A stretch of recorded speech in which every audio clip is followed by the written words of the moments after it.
लोकसभा में पारित होने के बाद संशोधन विधेयक 2025 को गुरुवार को भी राज्यसभा में पेश किया गया, जहां करीब 12 घंटे की लंबी बहस के बाद इसे मंजूरी मिल गई। राज्यसभा में भी इस बिल के पक्ष में 128 वोट पड़े, जबकि 95 सांसदों ने इसका विरोध किया। इससे पहले लोकसभा में इस बिल को 288 सांसदों का समर्थन मिला था, जबकि 232 ने इसके खिलाफ में मतदान किया था। अब जब यह विधेयक संसद के दोनों सदनों में पास हो चुका है, तो इसे कानून बनने के लिए राष्ट्रपति की मंजूरी का इंतजार है, जिसके बाद यह औपचारिक रूप से लागू हो जाएगा, जिसे लेकर भिवंडी शहर में भी इस बिल का मुस्लिम समाज द्वारा काफ़ी विरोध जताया जा रहा है। तो आइए देखते हैं क्या कहा भिवंडी के लोगों ने इस बिल पर। देखिए, मैं तो पहले मुझे फ़ख्र है समाजवादी पार्टी और समाजवादी पार्टी के राष्ट्रीय अध्यक्ष अखिलेश यादव जी पे कि सबसे पहले इस लड़ाई में सबसे आगे हमारी पार्टी थी।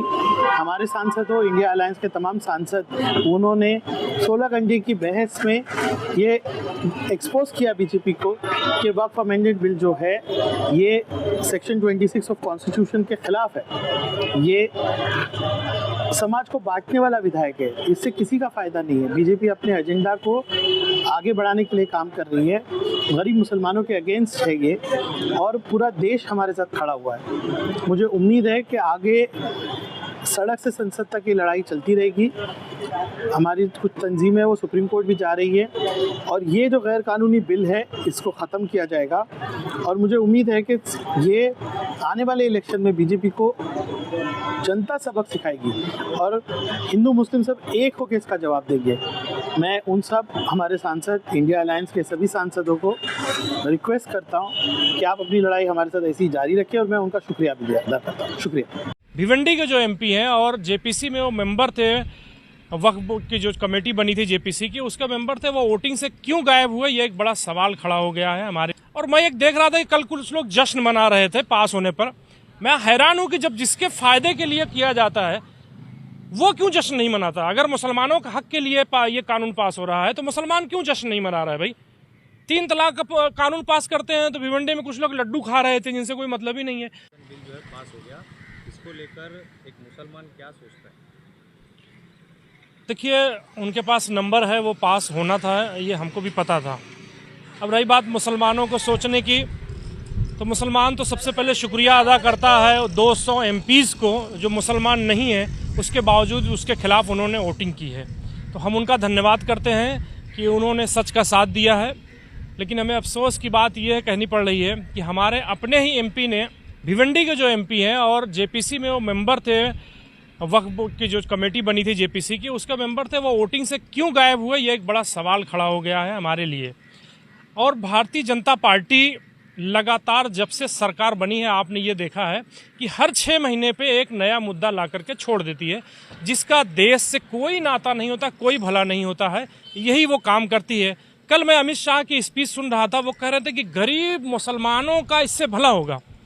आप सोचिए कि जब जिस वक्त सरकार बनी थी, उन्होंने सबसे पहला काम ये किया था कि जो हज जाते थे लोग, उनको सब्सिडी पिछली सरकारें देती थी, उस सब्सिडी को ख़त्म करते हुए ये कहे थे कि उसका जो पैसा होता है वो गरीब मुसलमान लड़कियों की पढ़ाई में काम आएगा। अब वो लड़कियों की पढ़ाई के कितने स्कूल खोले उन्हें, बल्कि उन्होंने उसके बदले जो लड़कों को जो स्कॉलरशिप मिली थी वही बंद कर दिया उन्होंने। तो ये बीजेपी है, वो सिर्फ क्या कर रही है कि उनको एक सत्ता मिली, लेकिन वो सत्ता को चला नहीं पा रहे हैं। हर 6 महीने पे एक नया मुद्दा लाते हैं, नाम बदलने का। अब जैसे उन्होंने बदल दिया कि पहले लोग अपंग कहे जाते तो उनका नहीं, अब दिव्यांग कहे जाएंगे। आईपीसी की धाराएं थी, बोले नहीं सब बदल दो। 302 धारा जो थी वो बदल गई, 302 नहीं रही। उनका यही काम है, लगातार सिर्फ काम है कि बदलना, उससे कोई फर्क नहीं होता। और मैं एक देख रहा था कि कल कुछ लोग जश्न मना रहे थे पास होने पर। मैं हैरान हूं कि जब जिसके फायदे के लिए किया जाता है वो क्यों जश्न नहीं मनाता। अगर मुसलमानों के हक के लिए ये कानून पास हो रहा है तो मुसलमान क्यों जश्न नहीं मना रहा है भाई। 3 तलाक का कानून पास करते हैं तो भिवंडी में कुछ लोग लड्डू खा रहे थे जिनसे कोई मतलब ही नहीं है। तो अगर कोई कानून पास हो रहा है और जिसके भले के लिए है तो वो जश्न मनाए ना। कश्मीर में 370 खत्म हो रहा है, कश्मीर के लोग जश्न नहीं मना रहे, मतलब दूसरे लोग लड्डू खा रहे हैं आपस में।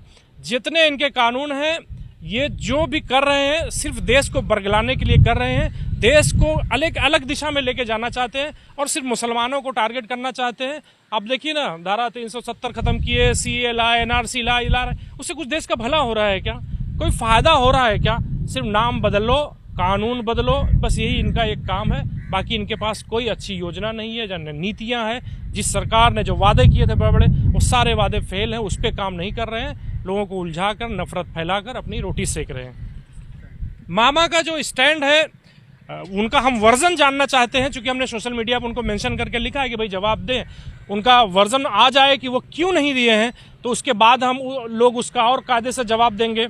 और चूंकि अफसोस की बात है, किसी भी हालत में अगर आप बीमार नहीं है तो व्हिप जारी हुई थी, सभी को वहाँ रहना चाहिए था। अब पार्टी उनके खिलाफ क्या एक्शन ले रही है, हम ये इंतजार कर रहे हैं।